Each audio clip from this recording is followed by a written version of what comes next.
Bom dia, na graça e na paz do Senhor Jesus, povo de Deus. Hoje é terça-feira, dia 8 de abril de 2025 e cá estamos para continuar alimentando o nosso espírito com a santa palavra de Deus. Hoje nós vamos ler Atos dos Apóstolos, capítulo 26. Abra sua Bíblia e acompanhe a leitura da palavra de Deus que diz: Então Agripa disse a Paulo, o rei Agripa, na presença do Félix, do governador Félix e de todas as autoridades constituídas aí pelos romanos sobre os judeus lá em Cesareia.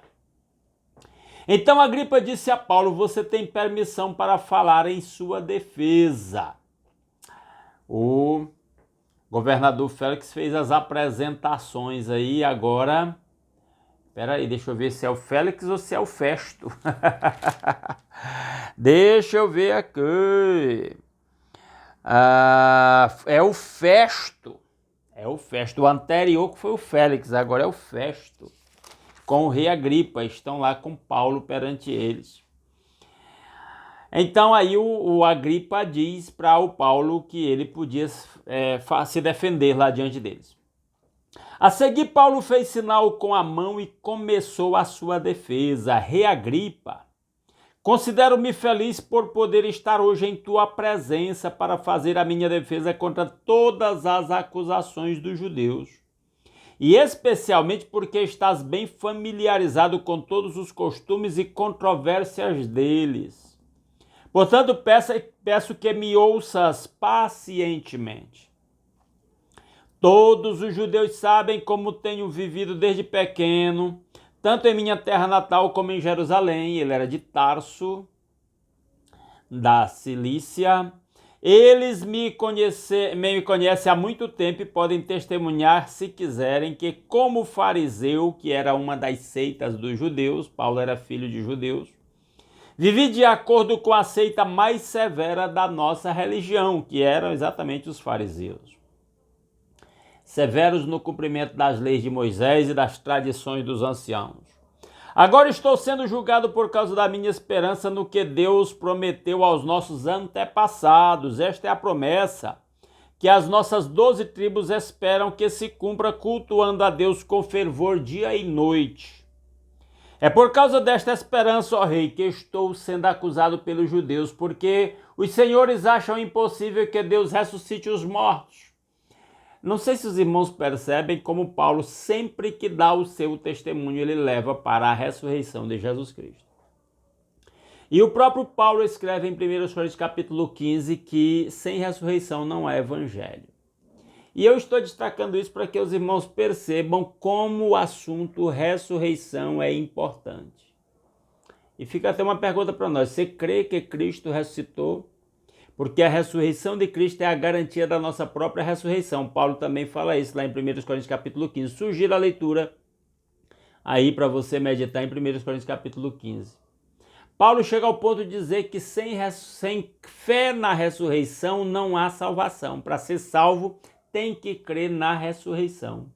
Porque a ressurreição é o que distingue, é uma das principais coisas que distingue o cristianismo de todas as demais religiões. Portanto, se uma pessoa não crê na ressurreição, ele não é um cristão. Se ele não crê na ressurreição de Jesus Cristo, e automaticamente não crê na própria ressurreição, ele não é um cristão ainda. Versículo 9. Eu também estava convencido de que deveria fazer todo o possível para me opor ao nome de Jesus o Nazareno. Paulo tinha esse pensamento antes de se converter. E foi exatamente isso que fiz em Jerusalém. Com a autorização dos chefes dos sacerdotes, lancei muitos santos na prisão, ou ele chamando os cristãos de santos. Todo cristão é um santo, separado por Deus e para Deus. E quando eles eram condenados à morte, eu dava o meu voto contra eles. Paulo tem esse peso na consciência. Muitas vezes ia de uma sinagoga para outra a fim de castigá-los e tentava forçá-los a blasfemar, no caso, renunciar à fé. Em minha fúria contra ele, cheguei a ir a cidades estrangeiras para persegui-los. E Paulo se converteu indo a Damasco. Numa dessas viagens, eu estava indo para Damasco, olha ele narrando, com autorização e permissão dos chefes dos sacerdotes. Por volta do meio-dia, ó rei, estando eu a caminho, vi uma luz do céu mais resplandecente que o sol, brilhando ao meu redor e ao redor dos que iam comigo. Todos caímos por terra, então ouvi uma voz que me dizia em aramaico: Saulo, Saulo, por que você está me perseguindo? Resistir ao aguilhão só lhe trará dor. O aguilhão aqui é o símbolo da luta espiritual que Paulo enfrentava no íntimo, né, com aquela perseguição aos cristãos. Então perguntei: quem és tu, Senhor? Respondeu o Senhor: sou Jesus a quem você está perseguindo. Já falei disso lá no texto anterior.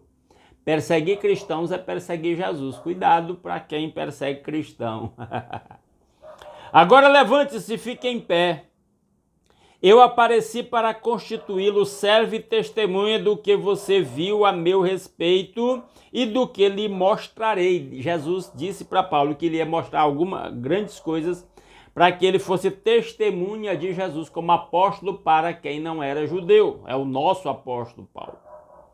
Eu livrarei do seu próprio povo e dos gentios, aos quais eu o envio. Deus prometeu a Paulo, lá no seu chamado, defendê-lo do seu próprio povo, os judeus, para abrir-lhes os olhos e convertê-los das trevas para a luz e do poder de Satanás para Deus, a fim de que recebam o perdão dos pecados, a herança entre os que são santificados pela fé em mim. Então, a mensagem do Evangelho tem esse poder de abrir os olhos, converter das trevas para a luz e do poder de Satanás para Deus. Que coisa! Tem o poder de perdoar os pecados. Olha que maravilha. Verso 19. Assim, rei Agripa, não fui desobediente à visão celestial. Preguei em primeiro lugar aos que estavam em Damasco, depois aos que estavam em Jerusalém, e em toda a Judéia e também aos gentios, dizendo que se arrependessem e se voltassem para Deus, praticando obras que mostrassem o seu arrependimento. O arrependimento não é discurso, é atitude. Atitude. Por isso os judeus me prenderam no pátio do templo e tentaram matar-me. Mas tenho contado com a ajuda de Deus até o dia de hoje. E por este motivo estou aqui, dou testemunho tanto a gente simples como a gente importante. Quantas oportunidades Paulo teve aí preso de pregar para gente importante, autoridades, como agora mesmo ele estava fazendo, né? Não estou dizendo nada além do que os profetas e Moisés disseram que haveria de acontecer, que o Cristo haveria de sofrer, e sendo o primeiro a ressuscitar dentre os mortos, proclamaria a luz para o seu próprio povo e para os gentios. O seu próprio povo judeu, gentios quem não é judeu. A esta altura, Festo interrompeu a defesa de Paulo e disse em alta voz: você está louco, Paulo?